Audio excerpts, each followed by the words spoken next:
1, 2, 3, funk it.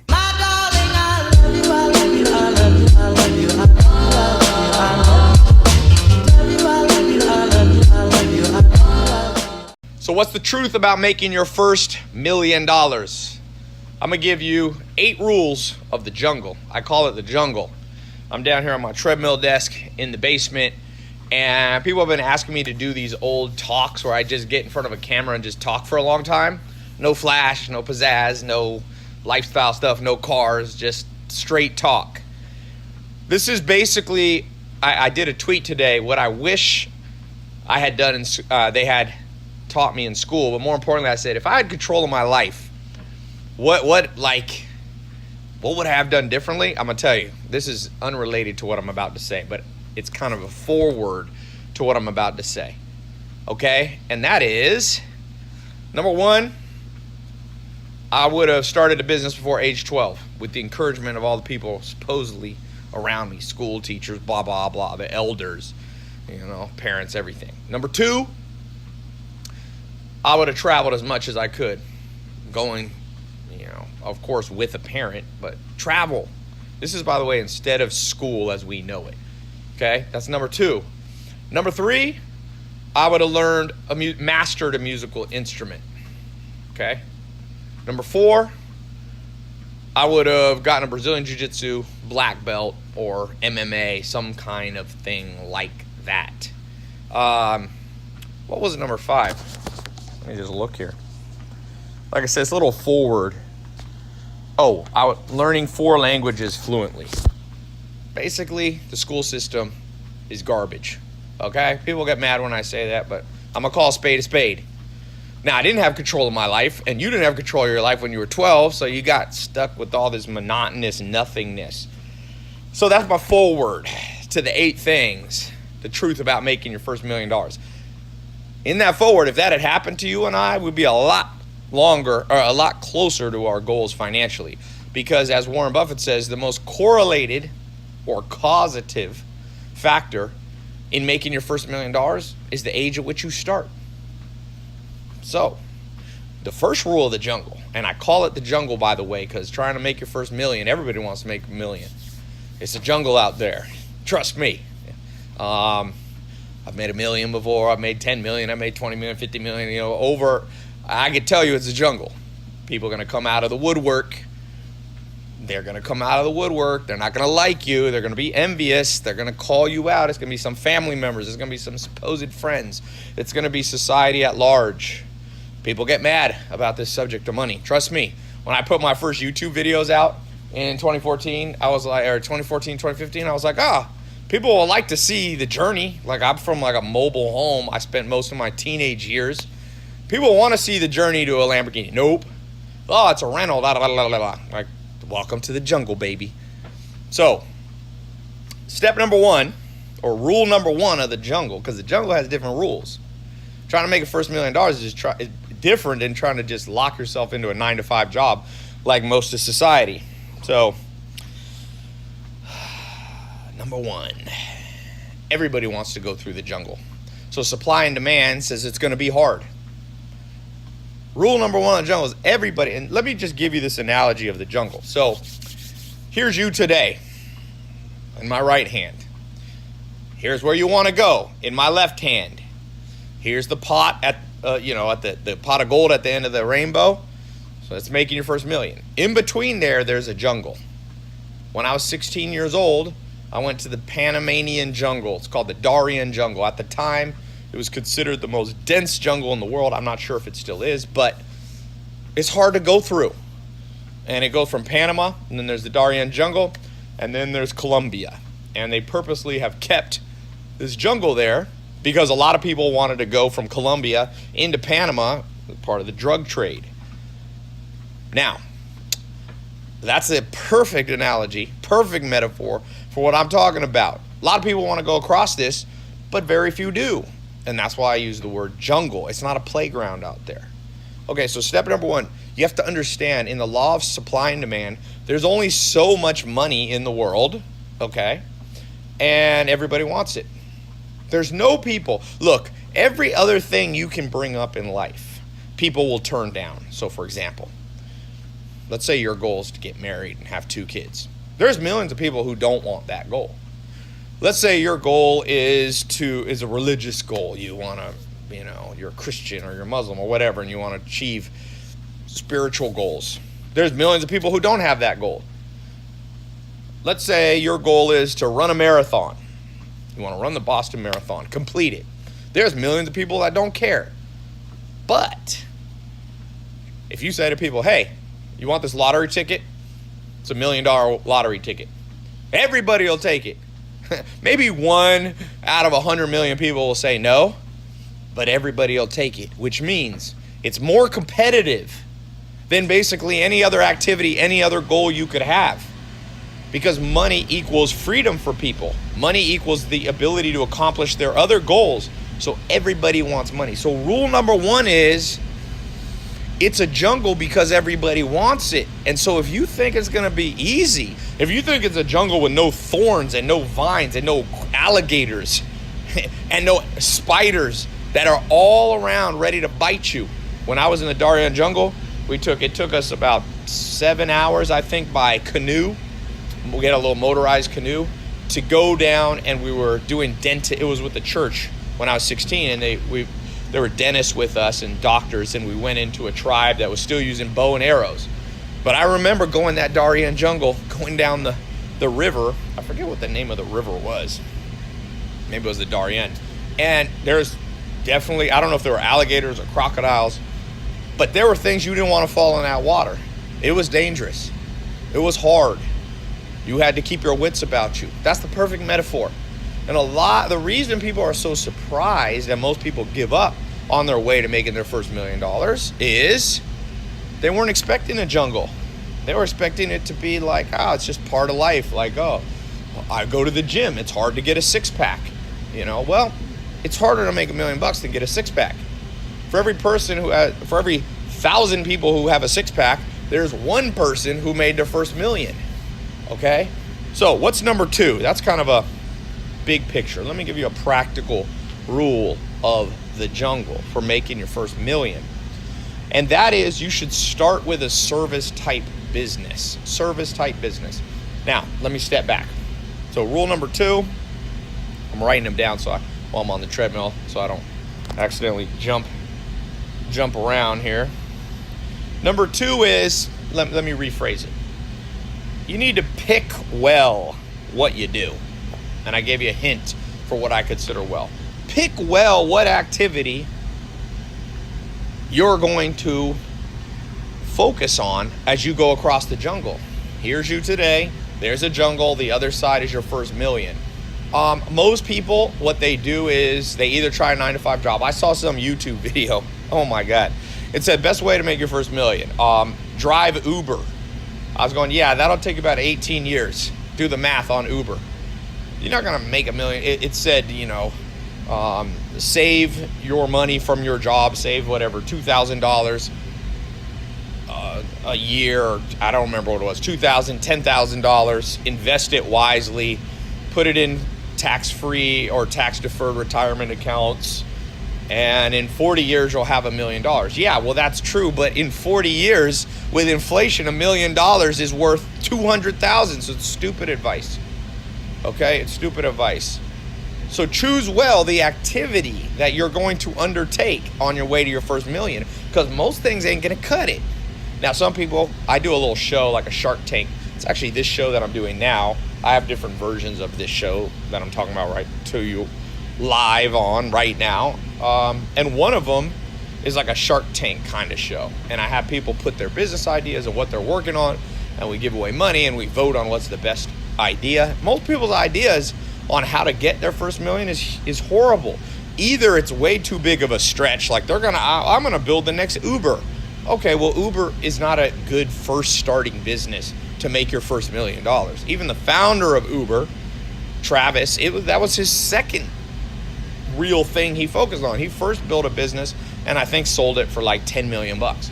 His second or third idea was Uber. So on your way to make your first $1 million, you better choose well, because if you choose something that's too out of reach, odds are against you. And some people go, oh, you should shoot for the stars, Tai. Well, Yeah, but you should shoot for a star that you can get to, because some stars are too far away. Study the solar system. Study the universe. You're not getting to some stars. Not in our lifetime, until there's some kind of quantum leap ability. So odds are you're not gonna go from your first business, to billionaire status. So pick well. Now, some people think too small. They're like, okay, Tai, here's what I'm gonna do to make $1 million. My first $1 million. I'm gonna launch what was this one person telling me? Oh, they had this app. I'm not gonna say what it is because it'll embarrass them, but I'll just give you a hint. It was like underwater basket weaving app. And I said, that's too small. There's only like 30 people in the world who care about underwater basket weaving. So you can choose too small, or you can choose too large. So choose well what's going to get you across that jungle. And my practical suggestion, is you start with a service business. You don't start with an app. You do not start with something that takes a lot of capital, even if you could borrow it.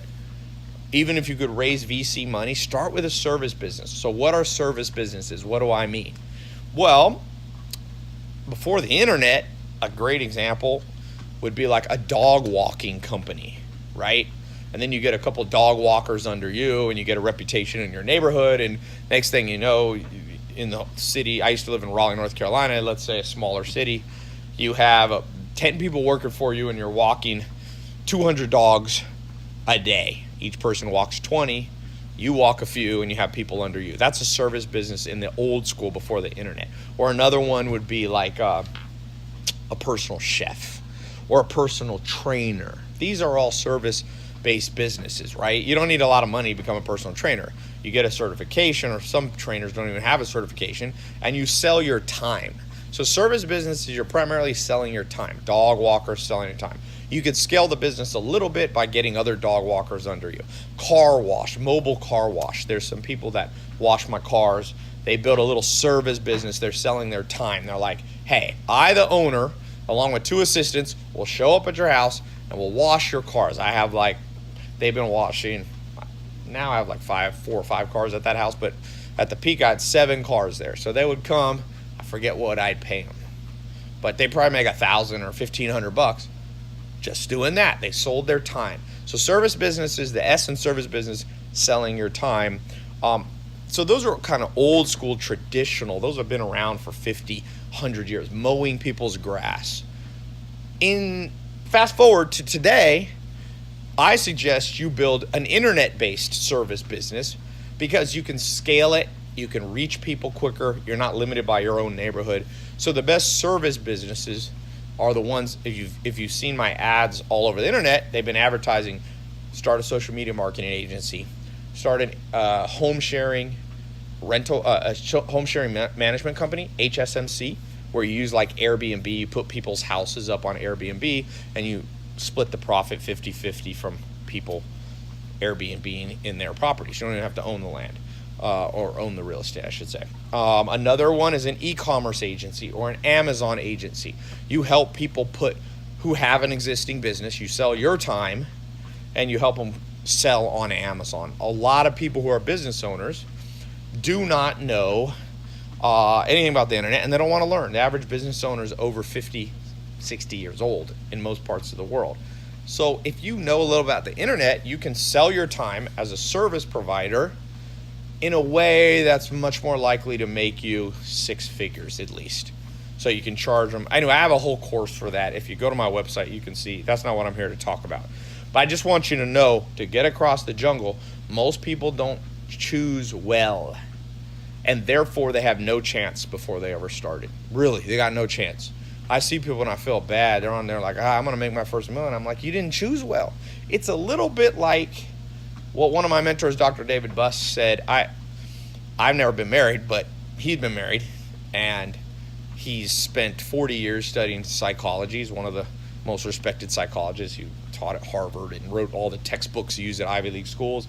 And I just said, give me one piece of advice you've learned about marriage and dating. He said, choose well.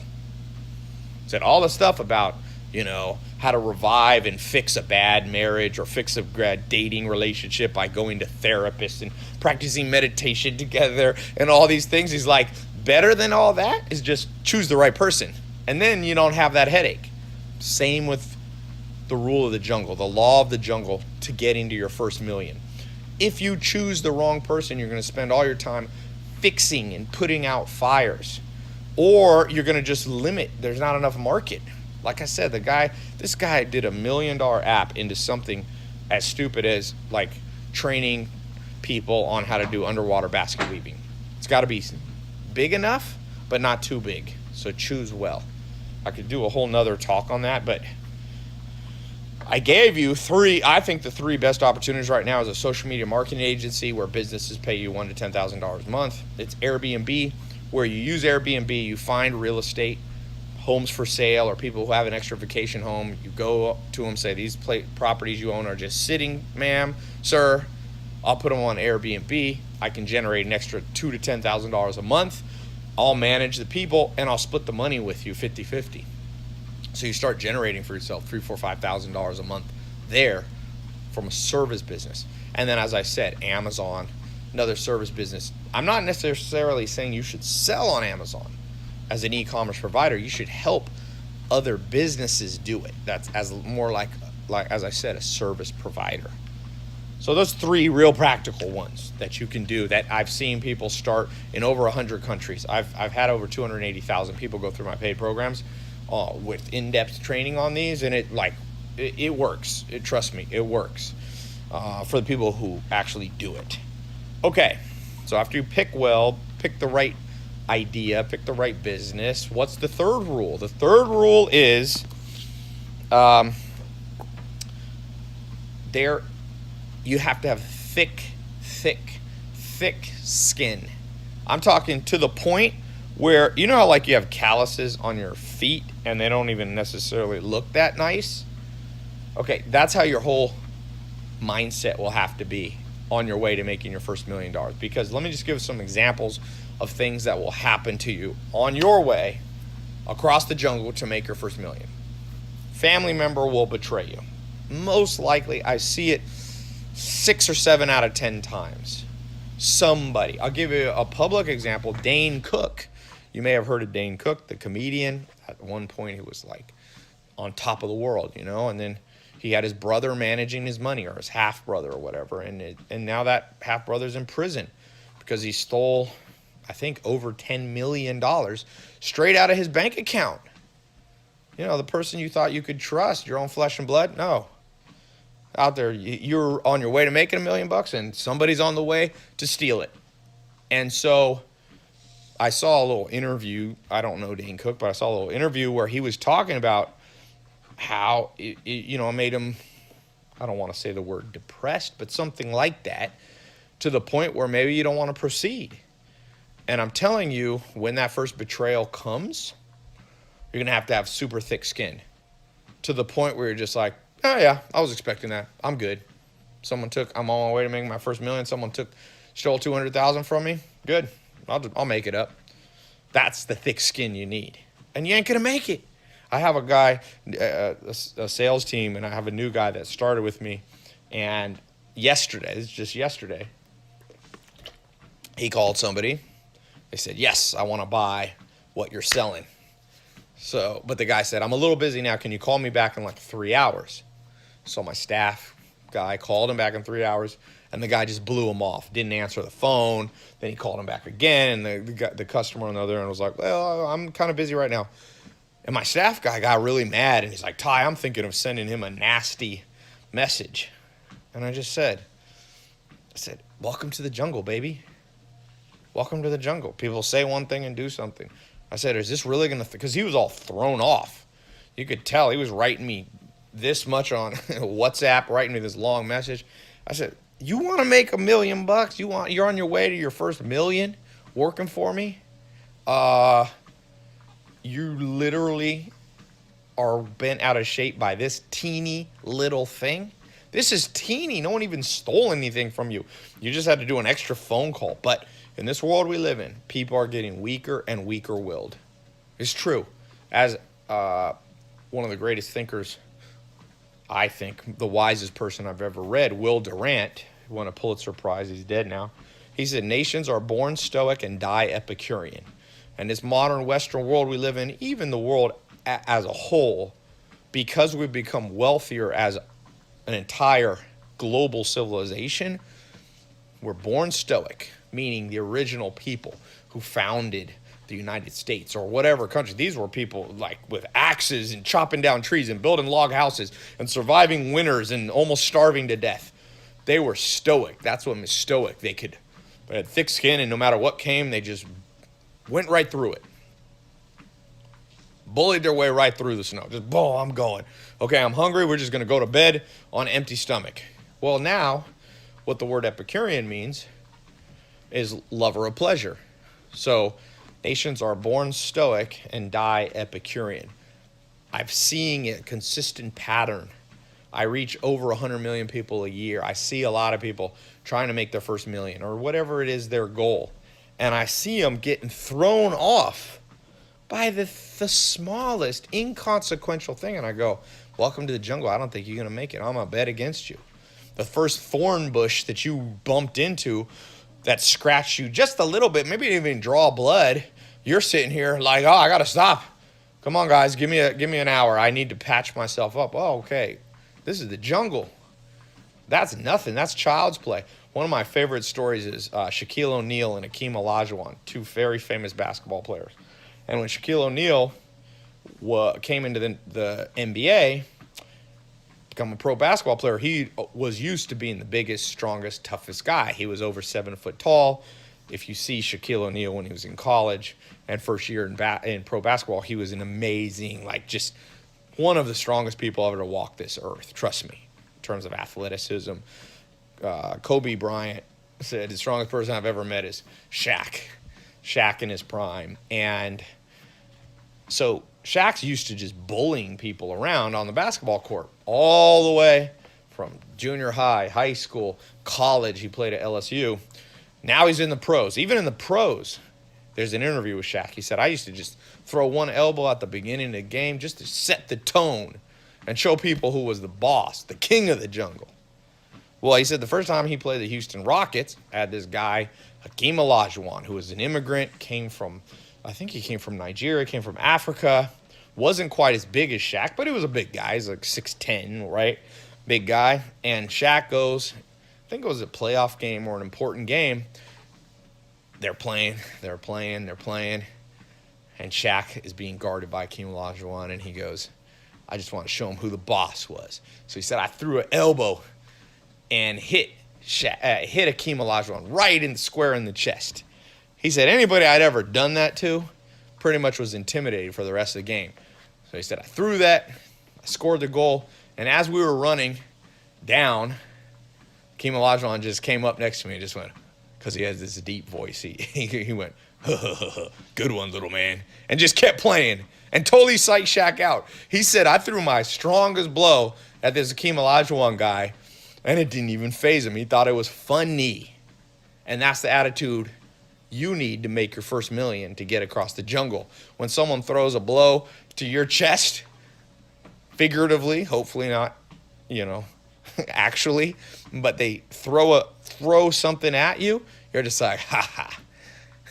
You do that to people get a little freaked out, and you make it through the jungle. You find me somebody who the first little thorn, like maybe your first business idea is going to fail and you're going to lose 6 months of your time and $10,000 or maybe $50,000. The first person just goes, ha ha, good one. Now I know what not to do next time. That's the person I'm betting on, okay? So rule number 3 of the jungle is you better have thick skin or you better not enter and just be happy with a 9-to-5 job. There ain't nothing wrong with a 9-to-5 job. There's nothing that makes a millionaire a better person than, somebody. Some of my favorite people on earth are Amish people. I lived with them for years when I was young. And a lot of them make $30,000, and they're nicer and greater in my mind, my estimation. I like them more than 99% of people I meet who make $1 million. So this is not a judgment call. I'm just saying, if you are one of those people called to be a business person, an entrepreneur, someone who makes money. And I do believe it's a calling. I don't believe it's for everybody. It's just like not everybody should be a doctor, but we do need a lot of doctors. Not everybody should be, a carpenter, but we need a lot of people in construction. Well, same with entrepreneurs. Entrepreneurs can do a lot of good in the world. Look at people like Elon Musk coming up with innovative ideas around clean cars and clean transportation and solar power and all that. Government ain't going to do that. It's going to be entrepreneurs. Okay, so what's rule number 4 of getting across the jungle? And that is you better be a master of time management. Time management. I recommend you read a book by Harvard Press called Managing Oneself by Peter Drucker. In fact, you can just read the first 5-6 pages. It's a small booklet. I've been recommending it for years. I should have gotten a cut from all the Harvard said I've sold more copies of their Harvard Press books, I think, than anyone. But I didn't get a cut on most of the people who got it, but I'm happy for you to read it. I don't have to make money off everything. I just like to recommend that book. And in the beginning of that book, he says, look at the great geniuses or the great accomplishers, quote unquote, of the last 500 years. Leonardo da Vinci, right? Albert Einstein, Bach, the musician. Same 24 hours as the most unproductive people on planet Earth. So you better become a master of time management. That is a rule of this jungle, because the jungle, the sun sets and rises, and you got a minimum amount of time to get across this jungle. You don't want to spend too much time in the night in the jungle. Well, on your way to making your first million, you don't want it to take 50 years, because making your first million in 50 years, there was a guy, Mr. Beast. He's one of the top YouTube influencers. I think he's the fastest growing channel on YouTube. And he told me, he's like, I want to make money now. He's only 20 years old. He goes, I want to make money now. Like, what's money going to do? It's not going to be fun to have money when I'm 93. So that's what I mean. This jungle, the sun goes up and the sun goes down. And if you don't manage your time when the sun's up, you get stuck in a dark jungle. And you don't want to be in a dark jungle. And to me, the dark jungle represents being 90 years old. A lot of billionaires on the Forbes list are very old. And that's great. I'm happy for them. But what would you rather have? $1 million at 20 or 25 or $1 billion at 100? My grandma's 101. So it's realistic. She could use $1 billion for something, but I don't know what she'd use it for.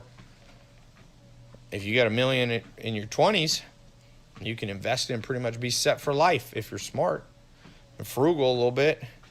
So the point is that time management is one of the essential criteria that people don't really get. Like, people who talk to me about making money are like, yo, Tai. I mean, they kind of get it. They ask me about daily routine, but their real thing is like, how do I market this idea? Or how do I build this app? Or how do I raise $1 million from Kickstarter or a venture capitalist? And I'm going, yeah, but how's your time management right now? Because most people's time management sucks. So let me give you a few thoughts and things I've learned. I've tested many things. I want to be known as a mad scientist. I think I already am a mad scientist. I try everything. So I've tried the Pomodoro method. I've tried, there's the 80. Pomodoro is a series of timers you set. You do like 20, 25 minutes, then you take a small break for 5 minutes, and then you do. I've done that. It's very structured, Pomodoro. There's a thing called the Pareto principle. Tim Ferriss talks a lot about 80-20 rule. So his thing for time management is basically, you focus on only things that move the dial and you let everything else kind of fall apart. Another book on time management, Gary Keller, The One Thing. He has this kind of domino effect time management. So he says you can't manage all your time. You can't manage everything equally. So you find the one thing in your life that you can push on. And when you push that domino, all the time management kind of falls in place. And I will tell you, of all those different philosophies, there's other philosophies. I gave you 4. The Pomodoro kind of method, the highly structured, the Pareto. The Pareto, Gary Keller, and these are kind of similar. They're like highly focused kind of thing, the Tim Ferriss thing. But there's different. I could go on. You can talk for hours. There's a book called Getting Things Done, very famous book.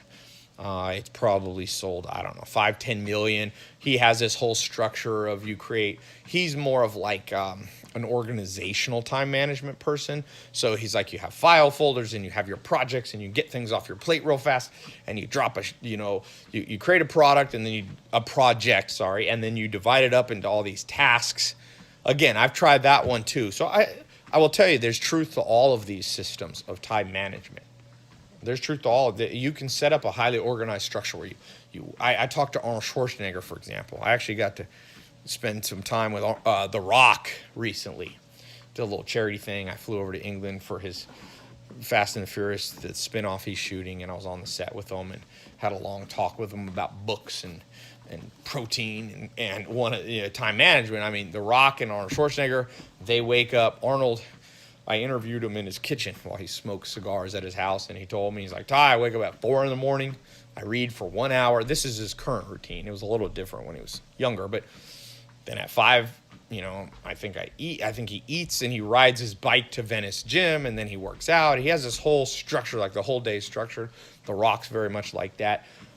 But if you look at the richest person in the world, just to throw a monkey in all these systems, like Jeff Bezos, people asked him his morning routine, his time management in the morning. And he's like, my best management is like having nothing to do. I kind of sit around at home and I think and I daydream and I spend time with my family. And I don't get into the office till 10 a.m. This is the richest man alive. So you could see there's different time management philosophies. And you can choose one that you like. Maybe one resonates more with your style. And I think it's kind of what you have to do. You got to find things that resonate. But what I want you to know is none of them are absolutely right. And that's hard for people because people just go, Tai, what's the one thing, time management, that'll instantly make me really successful? And I'm going, well, there's my mentor, Joel Salatin, used to tell me, there's a lot of ways to skin a cat. It's kind of as I think back, I'm going, skin a cat. It's kind of a morbid metaphor. But what he was saying is there is no, it's more than one way to shear a sheep. It's not so violent, right? Sheep actually want their wool shaved or else they get too hot. So if you're into animal rights, there's a metaphor that you can buy into. There's many ways. One of my jobs when I didn't have any money, I got stuck in New Zealand when I was traveling the world learning from mentors. I ran out of money. I had to shear sheep in New Zealand. It's a very hard job, but there's various approaches to shearing the sheep, okay? There's no one way. There's different people do it in slightly different ways. So the first thing you got to know about time management is there's no absolute rule. The second thing you have to know is you're just going to have to kind of flip a coin and pick one to try for a while. And the third one is experiment with many, many things. Do not listen to somebody who tells you to be successful, you have to wake up at 4 a.m. There's lots of people that I know that wake up. My business partner, he and I combined have done over $1 billion in online, in gross sales online. And he's very successful. And he doesn't like to do anything before like 1 p.m. He's like, Tai, I've always had my best ideas at night. So there's an example. You could show counter arguments that to get across this jungle, yes, you have to know how to manage your time, but it's not always like just wake up early. That's an oversimplification. So what must you have with time management? That's what I want to talk about. Well, if it's not these little things like what hour you wake up and if you work out in the morning or later, or if you use a stopwatch to time yourself, what is actually essential that everybody must have in time management? And I'll tell you what I think it is. This goes back to Peter Drucker in the book Managing Oneself. The best time management is spending the majority of the day on the things you're really good at naturally. That is the best time management advice you ever heard and will ever hear. Not to sound cocky. So the reason Jeff Bezos, it doesn't matter, for example, if he wakes up early or if he gets to the office early or whatever, is that because even when he's at home, he's working on his strengths. And what are his strengths? Well, the man's a visionary. I mean, he's basically the founder of e-commerce. In 1994, he quit his job making a lot of money in Manhattan, and he started a website in 94. That's a visionary. So as long as he spends a lot of his day, 80%, going back to the Pareto principle, as long as he spends 80% of his day on his strengths, that's all time management he needs to know. For you, what are your strengths? Are you an extrovert? Are you an introvert? Are your strengths engineering type, mathematical type, highly logical ones, or are they social? You got to know that. So if you're an introvert, to be productive and to be good with time management, you should spend 80% of your day doing introverted things. Introverts are better at writing. Introverts are better at architecture, like not literally building buildings, but the architecture of ideas. There's a good book called Quiet, The Power of Introverts, meaning introverts can lock themselves in a room and think up good ideas and then build out a whole plan, a business plan. So if you are an introvert and you're great at sitting in a room and getting a lot of things done, the best time management is 80% of your day doing that. And if you're a social butterfly and you're great at sales and persuasion, you should spend 80% of your day out talking to people. And so what happens in our society, why everybody's all mixed up about time management, is they're majoring in minors. They're like, well, if you only kept a journal and da da da da, and if you only woke up 5 o'clock in the morning, all successful people wake up at 5 in the morning. Well, it's not true, but they say like that. Successful people who get across the jungle to make their first million and more spend the majority of their day, every day, on their strengths, and they maybe have a business partner that helps them with their weaknesses, or they have an assistant that helps them with their weaknesses. But nonetheless, they get things done in their way, focused on their way. If you're an introvert, your way is not very social. Your way is not talking to a lot of people. Do that. That's good time management. Do that 80% of the time. Okay, so number 4 is strength-based time management. That's what I call it. Okay? Strength-based time management. Most of your time on your strengths. It doesn't matter really if you start at 6 in the morning, 9 in the morning, or noon. I mean, keep it reasonable. I don't know that, waking up at 6. I once experimented a time of my life. I had an office in India. I was working with programmers, and I was waking up at 6 p.m. It's a horrible thing. Don't do that. It destroys your health. So within reason, most things people talk about with time management are basically irrelevant or non-factors in you getting across the jungle to your first million. But spending 80% of your day on things you're naturally good at, well, that's good. Now, some people, I can hear people saying, what if I'm not good at anything? Everybody's good at something, really. Never met somebody. Maybe some people's an empathic person. They connect with people. Well, okay. Do a lot of things that require that empathy be used. You can see with me, like I spend a good bit of my time. I've always been a public speaker, for example, even when I was a teenager.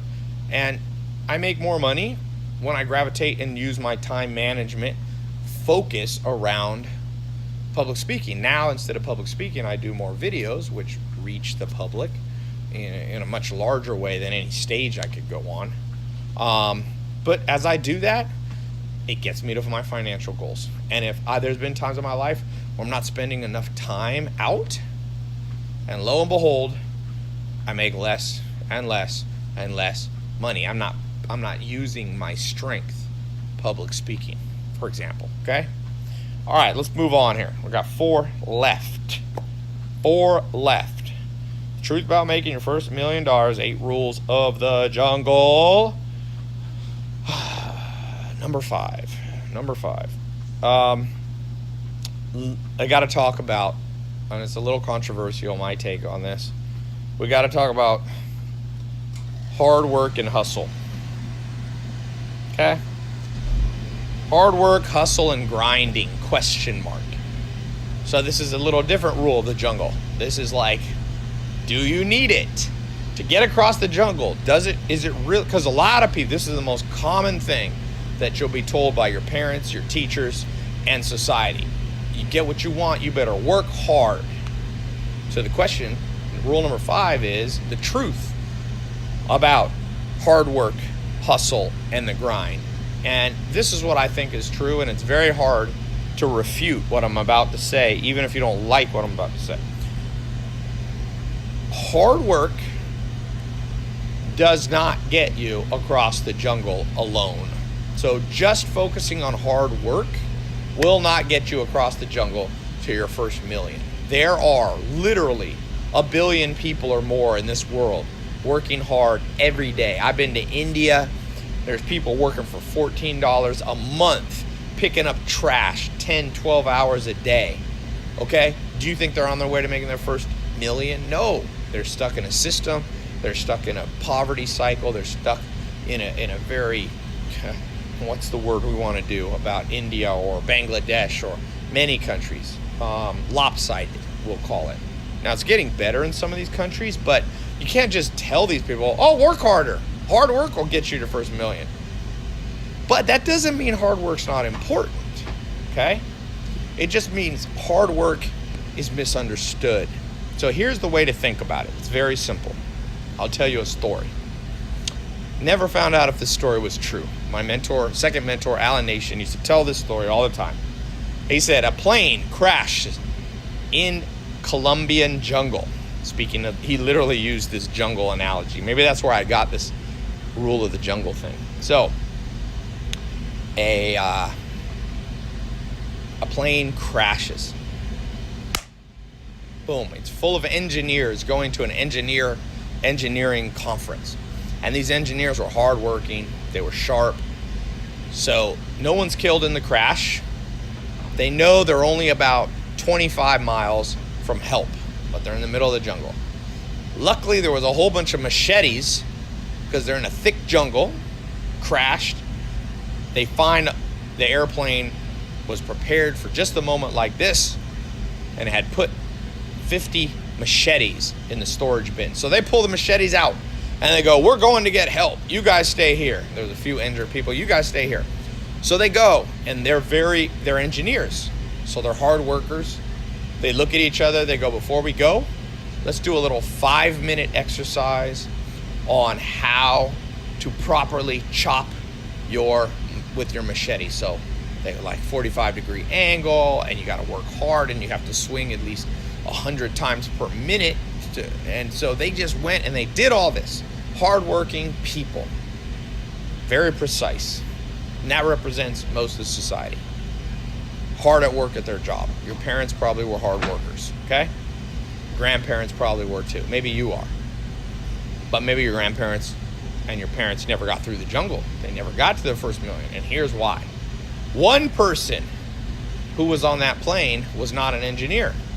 And that person crawled up a tree while everybody else was out chopping their way to help. And this person yelled down at him. He said, hey guys, I got bad news for you. I got good and bad news. The good news is you're doing a great job. You're really hard workers. You're really making progress headed to the north. I mean, you're making a line through the jungle. You're opening it up with your machetes. You're going to cut 25 miles in no time of path. But he said the bad news is you're going the wrong direction. Help, I can see it. It's to our south. You guys are chopping to the north, baby. I can see help. I climbed up this tall tree. Help is to the south. And everybody was mad down there. They're like, ugh, who is this person? Making us feel like we wasted our time. Well, that's the perfect metaphor of what we have going on here. What's going on here is that you have been trained by society to be a robot. You work hard, get a college degree, go out into the workforce, show up to work, be loyal, blah, blah, blah, and you're going to get financial security. Maybe in the 50s that worked. It doesn't work anymore. Doesn't work anymore. Probably didn't even work back then, but definitely doesn't work now. You have to be smart. This goes back to rule number 2, pick well.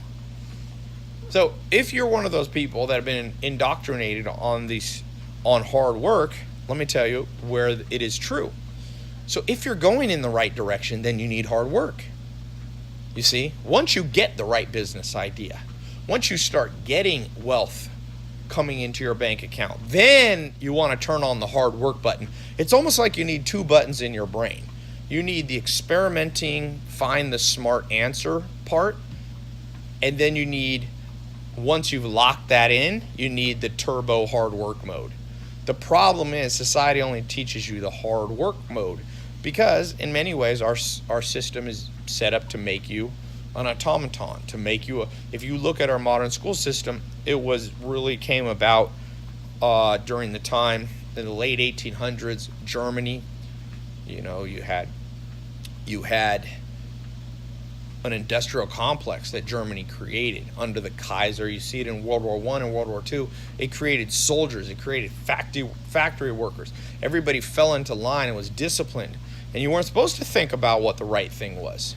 You weren't supposed to work smart. You were just supposed to work hard on whatever the man told you to do.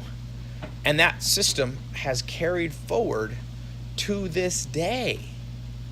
And so you're going to have to reprogram yourself to go, I only work hard once I figure out what actually will work for me. Okay?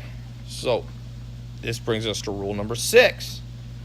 You need to experiment, ideally, with 12 things per year. 12 different ways to get across the jungle making your first million. So don't just go, Tai, I got a business idea. Just go, hey, Tai, I'm going to test this one business idea. One. And you do it for about a month. And if you don't just work hard at it, you test it. So rule number 6 is experiment at least 12 times before settling down with one business idea. The reason people go, Tai, I see you have all these different business programs on your site. Why do you have so many? Well, because not everybody wants to do social media marketing agency. Not everybody wants to do e-commerce. So I build as many programs as I can with realistic ways that I think people can launch their first entrepreneurial business venture. But I don't think that I'll ever find one program that everybody should do because people are different. Extroverts will do better with social media marketing sometimes because it's sales, for example, I find extroverts do a little better, although there are always exceptions to that rule. I know some insane introverts that make a lot of money in sales, but my point being is you got to test 12 things. The average millionaire has definitely tested 3 to 10 different businesses. Look at not Ray Kroc, but look at Colonel Sanders, who started Kentucky Fried Chicken, which now is, it's huge in China. It's a massive multi-billion dollar company. There's a list. There's a good book. I think I have it on my website. It's an autobiography that Colonel Sanders wrote about himself. It's a wild book. He writes in the most grammatically correct way possible. But who cares? He got to the jungle. He got through the jungle to his goal. It took him a while. So you probably don't want to do exactly like Colonel Sanders. But the principle was he tried a lot of stuff and a lot of things failed. He was a motel operator. He delivered babies. He without even having a medical doctor. He fought in the Spanish-American War, I think, which is crazy since that's like the beginning of the 1900s, or he fought in Cuba or whatever. So he just tried all this stuff, and finally what worked for him was better than his hotel. His hotel burned down. His motel burned down. What worked the best was just selling chicken on the side of the road. Who would have thought? And I bet you if you could ask him, he would have said, I wish I had experimented faster. So I want you to do 12 experiments. It might take you a week, it might take you a month, it might take you a year, it might take you a decade. Depends on you. But don't settle down on one thing. Why do I pick the number 12? There's actually science to this. It's called the science of optimal stopping. There's a whole mathematical, you can Google optimal stopping. How many things should you experiment before you just settle down? By the way, if you're going to argue with me on this or you think this is wrong, just think about marriage. Before you settle down marrying somebody, wouldn't you want to have gone on dates with 12 different people? If you marry the first person you ever meet, like maybe how do you know? You have no benchmark. So in optimal stopping mathematics, the general rule, it depends. There's many facets to this math, but you could just sum it up by saying 12 is a great number. So try 12 things, and if they don't work, shut them down fast. I was reading an article in an interview I was also listening to by Jeff Bezos, and he was talking about how at Amazon they've tried many things. Things that have worked really well was AWS, Amazon Web Services, became a whole nother business around computing, cloud computing, which you would have never thought that a bookseller would also do that, but he experimented and it worked. Another thing that failed, he had some of the hardware, some of the, not the Kindle, but I forget, Fire or Stick or something. He was talking about the things that he spent $100 million on that failed. And for sure, Amazon has tested more than 12 things. By the way, Amazon is really smart. They let other people sell and they just watch what sells the best. So they let other people experiment and then they launch Amazon basic brands. Jeff Bezos is very smart. That's a whole nother talk on the advanced rules of the jungle. But just experiment with 10 or 12 ideas. I had a talk like this at one of my first conferences at the Roosevelt Hotel in 2015. And there's two people in the audience, Samir and Juan. I'm still friends with them. And I just said, I was even more hardcore. I said, you should test 17 things a day. They were doing e-commerce, right? So it's easier to test. You can't do 17 different jobs a day. But with e-commerce, you could test selling toothbrushes. You can sell toothpaste. You can sell electronics. You can sell shoelaces. You can sell shoes and all this. And it took them 6 months of testing 17 things a day until they stumbled upon, I think it was women's clothing or something, that they ended up making like $100,000 in 1 month. And they've gone on to make, more than their first million. But it came through they tested hundreds of things. And so the sixth rule of the jungle that a lot of people struggle with is your first idea is not going to be your best idea. It's just not. It's not going to be your best idea. So be okay with going on dates with different idea and be okay with not marrying everything you date in business and in romance. It's just a good rule. You can have 12 wives, you're going to go to jail for polygamy. Okay, we're about done. We got 2 more because I've been on this treadmill for a while here. Starting to get tired. Okay, rule number 7. You must know what motivates you. You must know what motivates you. And there's basically 4 things that motivate people. People do not like to admit this, but there's 4 basic human drivers. I've run this by a lot of smart scientists, people smarter than me. Pretty much all agrees that this is a decent way to think about motivation. I had one person disagree. He thought there was 5, but I think he's wrong. And other smart people agreed with me. So the 4 M's of motivation. Know which of the 4 M's of motivation you are. I was on Logan Paul's podcast, and I did a little test, and I asked him, like, what motivates you? And I gave him a series of questions, and he answered very honest. I was impressed. He's motivated by the 4th M, which most people won't admit to. So here's the 4 M's, if you want to write them down. So the 7th rule of making it across the jungle to your first million is knowing how to motivate yourself, because or else, even if you have thick skin, even if you're working on your strength, you'll eventually just kind of go, why am I doing this? Okay. So the 4 rules of what motivate you, believe it or not, they're not all money related. In fact, only 25% of most of human motivation is money. So the first of the 4 M's is money/material things. There is a part in most humans, not all, that we have inherited from our great-great-great-grandparents right through our DNA that makes us have a certain level of materialism. Be very careful if you meet somebody that won't admit they're a little bit materialistic. I meet people like that all the time. I'm just an entrepreneur because I care about legacy and I care about changing the world. BS.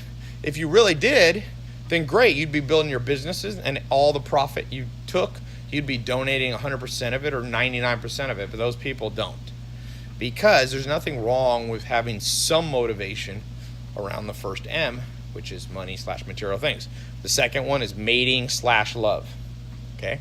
People do a lot of stuff. In fact, Dr. David Buss, evolutionary psychologist, he tells me he thinks all motivation is around this thing. And but we won't go into that. Number 3 is movement / freedom. Okay? People are motivated by more freedom. They don't want to be tied down. They don't want to be told what to do. You see that even with little kids. You tell them what to do, and then they want to do the opposite. So that's deep in our psyche and our DNA. The 4th thing is mastery / status. Some people just want to be known. You're the man. You're the woman. Like, they just like acknowledgement from others. Again, nothing wrong with any of these 4 as long as they stay in balance. So here's a quick test. I'll allow you to right now write down which of the 4 M's motivate you, because once you know what motivates you, just this happened to me recently. I know my M's. I know what motivates me. And we're working on a big project. And, now I'm focused on businesses I think that can make 9 to 10 figures revenue. So me and my business partner, Alex, we were working on around a $300 million deal. It ended up not going through, but we're trying to buy a $300 million company. We're putting all the pieces together, bringing in some private equity and hedge fund people to do it with us, and I'm not going through. And on the way, I'm a human, you start going, ugh, why am I even doing this? Why? It was a pain in the butt, and then it didn't work out. Well, I know my 4 M's, and I just started envisioning what motivates me. So what motivates me, by the way, is the 3rd M, is my strongest. Every one of us is some motivation with all 4, but my strongest is movement / freedom. And I just started thinking, well, Tai, the deal's over. It's time to travel. Travel to me. My grandma took me on a trip to Europe when I was 12. She's from Germany, and took me to England and Germany when I was 12. We also went to France for a second. We got kicked out of France. I was 12 years old, and my grandma was like 80 or whatever. And this was back, France had this weird rule about HIV. If you didn't have an AIDS test at the time, you could not get in to France we were coming from England on a boat, like a ferry across the channel. My grandma's like, I'm 80 and Tai is 12. We probably are not high-risk candidates, but believe it or not, France set us back. So at that time, I've been to France since, but I wasn't able to go to France. My point being, my grandma put the travel bug into me at a very young age. And for sure, the main reason I become an entrepreneur is because I love the freedom. I worked a little bit as a 9-to-5 job when I was 16 at a company called Office America, like Office Max. They went bankrupt years later, but I hated it. I remember looking at my watch every day. I'm like, And I remember thinking, this has got to be the worst life ever, where all you do is look at your watch. So my grandma had instilled this freedom thing at 12 by taking me traveling. By the time I was 16, I started to realize it, and then I got, for a second, I had a job where I had to wear a suit. Really hated that one. Had to set I'm the kind of person, if I got to set an alarm clock, I am not liking my life. So recently, when this deal didn't go through, this $300 million deal, I just was like, well, just more time to travel. See, and I pulled myself right out of that doldrum. And since we're not taught in school what motivates us, or we're made to feel guilty, we often can't drive ourselves through the jungle to get the reward on the other side. Does that make sense? And I'll give you an example. Hugh Hefner, dead now, kind of controversial, he started Playboy. But if you look at Hugh Hefner, okay, he died with, I think, net worth of $100, $200, $300 million. Not the richest man ever, but I don't think his first motivator was money, material things. I think it was the second one, mating / romance, obviously, right? That was his thing.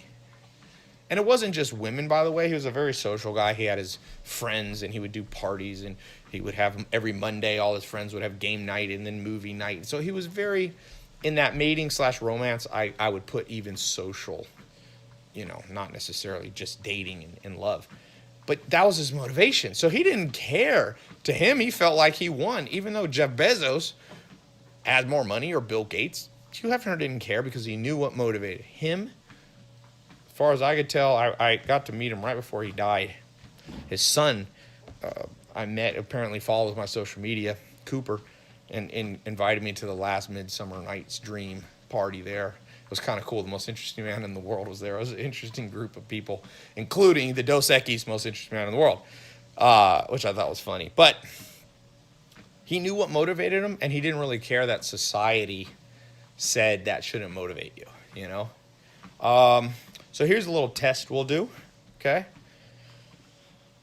To figure out which of the 4 M's is your strongest motivator. The strongest motivator. I actually, probably by the time you see this video, I have a quiz, a free quiz on my website. If you go to tailopez.com, there should be quiz, and you click it, and you can click the 4 M's quiz. I've been working on building it. There was a few bugs in it, but maybe by the time I release this, you can take that quiz. So I'll do a quick quiz for you right now. If you had the choice between being the richest person in the world, but you had to be celibate for the next 10 years, yes or no?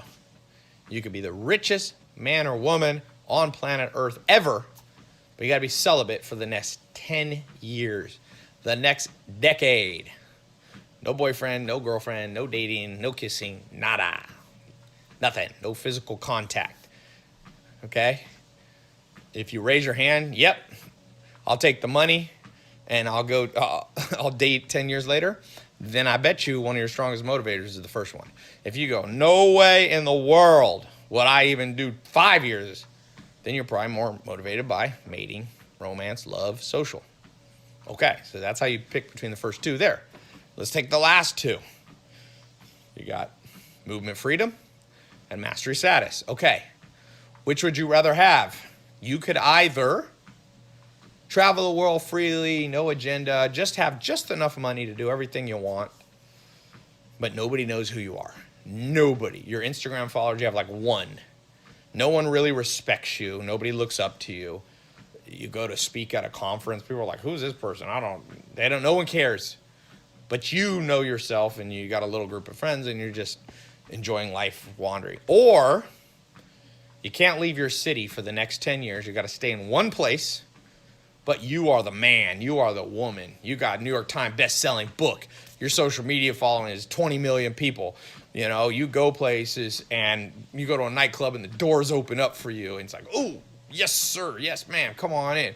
You're loved by people. You're acknowledged. You're encouraged. Which of those 2? But you can't travel at all. Or you can just travel and be a nobody. If you'd rather travel and be a nobody, then status is probably not that important to you. The 4th M's not that so important. You know? This is what I said. Logan Paul is very honest. He said, no, I like mastery status. I want to be known as a master. I want to be the biggest social media influencer and all that. And a lot of people don't like to admit that, but a lot of entrepreneurs, a lot of people in this modern world, that's their primary driver. They care about likes on Instagram. Believe it or not, people think that would be my big one because I have a big social media following. No, everything pretty much I do. The first M of money does not motivate me as much as people think. I know. My business partner, Alex, it's his only motivation pretty much. And the last one, if I could be a nobody but have all the freedom, I would take that without a doubt. So I would say mine is the 2nd M and the 3rd M, not the 1st and the 4th. Okay, that could be a whole nother topic, giving you an introduction to this deep psychology of what will motivate you to actually get to the other side of the jungle, to your first million. Number 8, maybe the most important. Eventually, you got to find one idea and scale it through the roof. So let's talk about scaling. So number 8 way, you've done your experimentation. You know what motivates you. You're spending 80% of your day. You understand you got to have thick skin. All these other things I've talked about. The last one is you got to focus and scale. Okay? That's the fine. It's like you've made it halfway across the jungle, but that's not enough. The pot of the gold, you got to be 100% across the jungle. And that is focus and scale. And this is a conversation how to scale what's making you money. You've done your experimentation. You've tested 12 things. You've found the 12 things minimum, by the way. And you find it and you're going, and now you got to scale it, because a lot of people figure out how to make $100,000 a year. Not as hard as you think. Very, very, very, very, very large percent of people who try across the jungle figure out how to make $100,000. $1 million is much more difficult. And it's because to scale from 100 to 1,000,000, it's a 10 times, right? It's a 10x scale, but it's actually takes more than 10 times the skill. Okay? It's kind of like to bench press 100 pounds, or let's say 50 pounds versus 500 pounds. It's more than 10 times harder. Okay? Because basically the entire planet could bench press 50 pounds. But more, so let's say 1,000,000,000 people can bench 50 pounds, right? But a tenth of that can't bench 500 pounds. Does that make sense?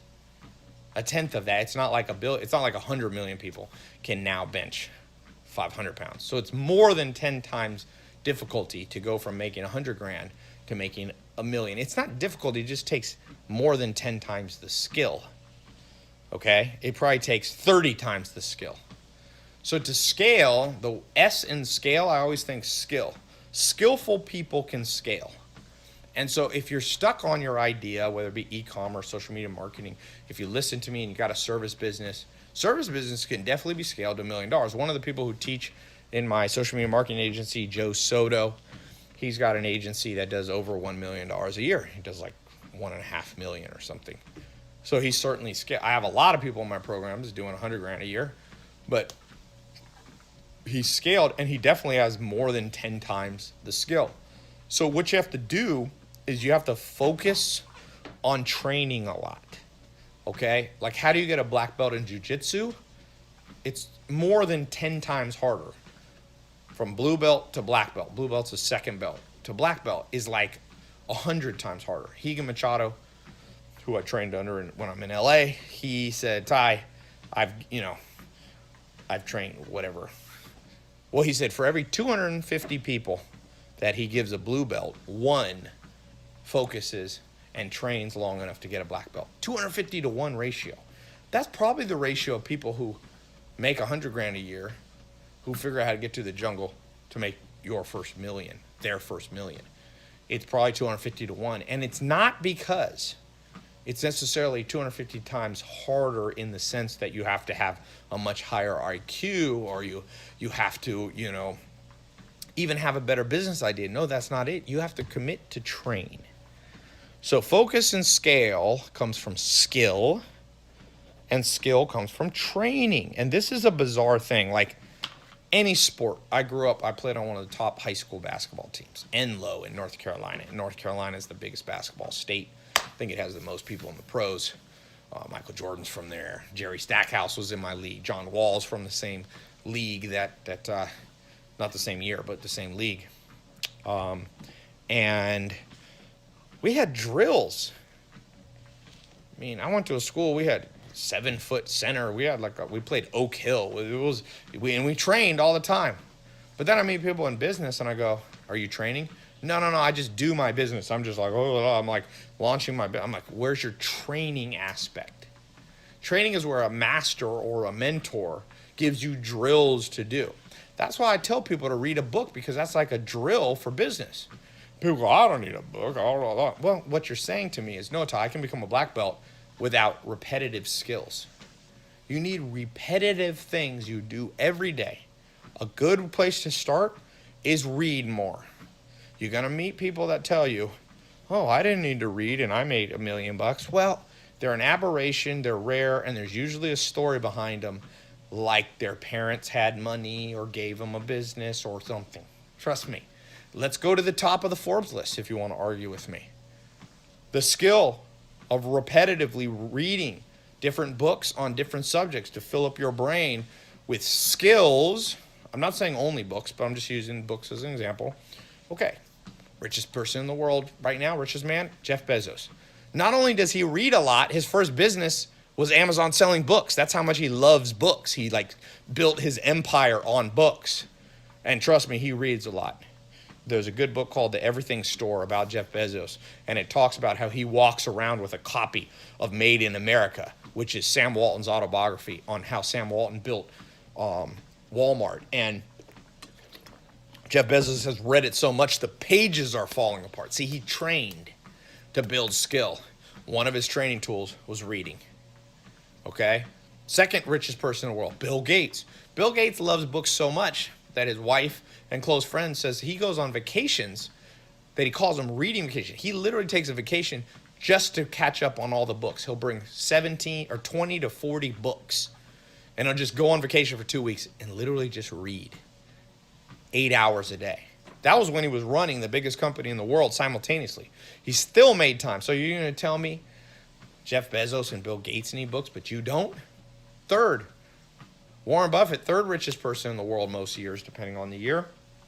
Well, Warren Buffett says to this day he still reads 500 pages a day, 5 days a week. He said at his prime he would read 800 pages, sometimes books, sometimes newspapers, and he would also read annual reports. That's how he found good investments. So there you go. You don't always have to read books. Read magazines, read long articles, read newspapers. There was a time in my life, I'm not doing as much as I should, but I subscribed to like 40 magazines and newspapers from around the world. Boy, that's good. In fact, I'm glad I'm doing this video just to remind me to get back on that train. I'm still subscribed to probably 10 different publications. I still spend over $30,000 a year on books, over $3,000 a month. Like, so I'm not out of the game of training, but man, the more you learn, the more you earn. Because the process of reading, now I'll add to that watching YouTube videos. I go to a lot of conferences. There was a time in my life I committed to go to one conference a week. No, I couldn't keep it up. I wanted to do it for a whole year, but I did it. I probably went to like 8 conferences in 4 months or something. It was a little bit too much. But boy, if I had started, it would have been better than me going to 6th grade or 8th grade or 11th grade. It was like a waste. I should have been going to conferences, different ones, business ones, social ones, or networking events. Like, these are all training the mind to scale. I scaled in 2014 on YouTube and video advertising because I was at some conference and someone looked at me. I don't even remember who it was. I wish I could thank him, and said, "Todd, I think you'd be good on YouTube." See, that wasn't even my idea. And since then, I'm at 1.9 billion minutes watched of my YouTube videos. That idea that I scaled with came from listening to other people. So I said books, newspapers, magazines, going to conferences and listening to speakers, YouTube videos, podcasts like you're on now, paid courses, consultants. I've got paid courses. I sell paid courses, but I also buy them. I've bought so many paid courses that aren't my own. Obviously, I wouldn't charge myself, but I pay consultants. I pay mentors. I've got people on the books that I literally pay every month just to be on retainer for me to ask them questions. People like Dr. David Buzz. Like I'm like, the president has 15-person cabinet. I need at least 15 advisors. So this idea of focusing and scaling mostly will happen where you can go from 100 to 1,000,000 by imagining your mind as a sponge, and you're just absorbing. You're putting yourself in a place to absorb more. Then the scaling comes naturally. People think scaling is very hard. It's not. It's a consequence. It's a repercussion of having trained correctly. Training brings skills. Skills brings scaling, effortless scaling, or somewhat effortless scaling. Okay? So read more. Listen to more podcasts like this. Watch more videos like this. Go to more conferences like this. Hire consultants. Join masterminds, paid masterminds, free masterminds. I got a paid mastermind. It's $25,000 or $50,000 people pay to come 4 times a year to a mastermind environment. People have come. I remember one of the first people who paid $25,000. He had a business where they used helicopters to like spray agricultural crops, and he was there and he had paid 25 grand, and he talked to me. He was going, "Oh, what should I do with my business?" And I gave him one idea on how to sell his business. I think he either sold his business or sold part of it. He made like $2 million. So he invested in himself in the mastermind. I'm not even trying to sell you into my mastermind. I don't take that many people in the mastermind. But the point being, find stuff like that. Some of it, you're either going to invest time or money in building your skills. I had my jiu-jitsu. I had Julio Cruz here. He's a black belt in jiu-jitsu. Here, I'm in New York. And I was so busy, I paid him extra to come to my place and do a personal training. That's money. So, but that allows me to scale my health, scale my jiu-jitsu skills. But he trained. All we did was drill. We did drills today. We did drills on how to pass the guard better, drills on variations on the Kimura, Americana, all these different locks in jiu-jitsu. But it's a repetition. You just repeat. And over time, next thing you know, you're a black belt in making money and getting to your first million. So with that said, I've been on this treadmill for 2.16 miles. Been walking slow, so I'm not too distracted. Time management, by the way. Get yourself a treadmill desk. Get yourself a treadmill desk. So I hope this has helped you. Do 2 things for me. I've done this for free for you. Do me a favor. Fair is fair. 1, if you're on YouTube, leave a good comment. Not a butt-kissing one, just what you thought. What do you agree with? What do you need to work on most out of these 8 things? Give it a like, give it a share if you're watching on Facebook or whatever. If you're listening on my podcast, subscribe and leave a review. Subscribe and leave a review. Sometimes I see people like from you. I don't know what's up with the Apple iTunes algorithm. Somebody left a negative comment like 4 years ago, and it's still the first review I see. I'm like, what's up with this? And they're like, your audio quality wasn't good. I'm like, well, you get what you pay for, baby. You ain't paying nothing for this. Don't be complaining too much. Anyway, hope this helped, and talk to you soon.